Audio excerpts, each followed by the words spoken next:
I was charged for armed robbery at 19, even though I was innocent. Part 1. Just after I turned 19, I was arrested and charged for an armed robbery I was completely innocent of. I spent 10 months in jail, 6 of which I spent in solitary confinement on suicide watch. I spent my birthday at a resort hotel with my girlfriend at the time. That night, at around 3 a.m., the front desk was robbed by 2 people, one with a gun and one with a knife. We were questioned when we left the hotel at 11 a.m. since we roughly matched a height-weight description of the masked robbers.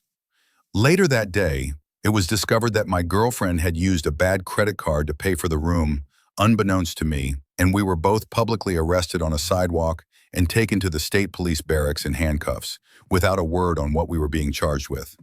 We were taken to separate rooms and questioned for hours on end about the robbery, the same questions over and over again. She ended up going to jail for the credit card, and I was released, but told to return the next day for further questioning. I did, and was taken to a back room, sat in a corner, and had 2 detectives relentlessly question me, picking apart everything I was saying, looking for any circumstantial evidence that could connect me to the crime, and suggesting to me that my girlfriend had robbed the place and I was going down with her if I didn't give them information. Being 19, I had no idea what to do and believed what they were telling me.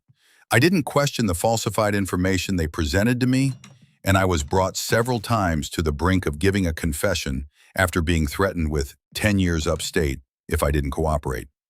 10 days later, 2 officers showed up at my door and arrested me for armed robbery. My girlfriend was coerced into giving a confession implicating me as an accomplice. I was placed immediately into solitary on 24-hour suicide watch and anxiously waited for a public defender. A week later, she showed up and I told her I was totally innocent. She rolled her eyes and said, "Are you kidding me?" I burst into tears, my last hope of release being dashed, and she realized I was telling the truth. She said, "There's no defense against my girlfriend's confession," and I sank into such a deep depression coupled with shock that I had a psychotic break a few months into my stay. 90 days in solitary at 19 with no hope of proving your innocence will do that. Like and subscribe for part 2.